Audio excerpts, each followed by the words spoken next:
जब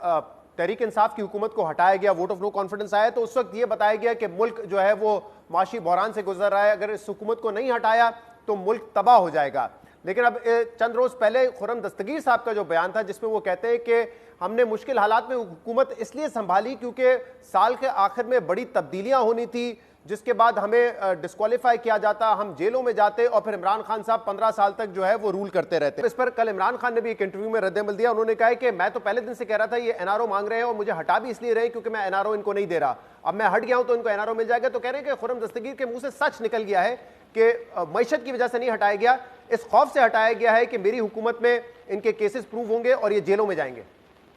देखें, उन्होंने मैशत की फिक्र में गवर्नमेंट नहीं ली थी, यहाँ मैं एग्री करता हूँ। उन्होंने गवर्नमेंट ली इसलिए थी कि उनका ख्याल था कि अगर एक अपॉइंटमेंट खास तरीके की होगी, खास शख्सियत आ गई तो इनको रगड़ा लग जाएगा, और ये कन्विंस थे कि इलेक्शन भी जो है कि मैनेज किया जाएगा। हामिद साहब, आप क्या कहेंगे, क्योंकि बड़ा क्लोजली आप भी सारी खबरों को वॉच कर रहे थे, क्या असल वजह इमरान खान को गिराने की और हुकूमत में आने की ये थी जो खुर्रम दस्तगीर साहब अब बता रहे हैं कि उनको इस बात का खौफ था कि साल के एंड में जो तब्दीलियां होनी है उसके बाद उनके लोगों को जेल होगी, कन्विक्शंस होंगी, डिस्क्वालीफाई हो जाएंगे, क्या ये वजह थी? खुर्रम दस्तगीर साहब तो कह रहे हैं कि ये बड़ी वजह थी, इसलिए मुश्किल हालात में हमने हुकूमत ली है। मेरा ख्याल है कि या तो खुर्रम दस्तगीर साहब के पास पूरी इंफॉर्मेशन नहीं है या वो पूरा सच नहीं बोल रहे। जब इन्होंने इमरान खान साहब की हुकूमत को गिराने का फैसला किया था, ये उस वक्त किया था जब पीपल्स पार्टी ऑन बोर्ड हुई थी, और पीपल्स पार्टी उस वक्त ऑन बोर्ड हुई थी पिछले साल नवंबर में, जब पीपल्स पार्टी की लीडरशिप के साथ कांटेक्ट किया गया और पीपल्स पार्टी की लीडरशिप को यह कहा गया कि आप हमारे साथ ताउन करें, हम ये जो अगला साल आ रहा है यानी कि 2022, इस साल हम एक नया इलेक्शन करवाएंगे। इलेक्शन से पहले अप्रैल में आर्मी चीफ तब्दील हो जाएगा, अप्रैल जो गुजर गया,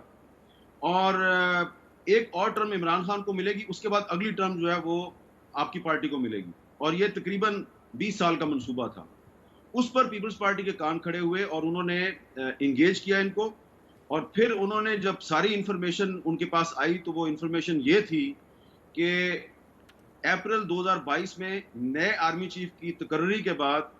इमरान खान साहब जो हैं वो इसी साल एक इलेक्शन करवाना चाह रहे थे। उस इलेक्शन में उन्होंने 2/3 मेजॉरिटी लेनी थी। 2/3 मेजॉरिटी लेके उन्होंने पार्लिमानी निज़ाम को ख़त्म करना था, सदारती निज़ाम लेके आना था, 18वीं तरमीम ख़त्म करनी थी। ये वो मंसूबा था जिस पे पीपल्स पार्टी जो है उसने खुद नून लीग से रब्ता कायम किया और उनके साथ शेयर किया कि जी ये मंसूबा है, और ये अप्रैल में नई अपॉइंटमेंट के बाद इस मुल्क में जो ये जो 73 का कॉन्स्टिट्यूशन है ये रोल बैक होने वाला है। इस पर फिर इन्होंने फैसला किया, नवाज शरीफ साहब ने और आसिफ जरदारी साहब ने, कि जी इमरान खान साहब को निकालने के लिए हमें कुछ करना चाहिए, और उसके बाद फिर सारी डेवलपमेंट हुई। तो ये सिर्फ इतनी बात नहीं है कि जनाब वो गिरफ्तार हो जाना था और मुकदमे कायम होने थे। ये जो पीपल्स पार्टी की और मुस्लिम लीग नून की जो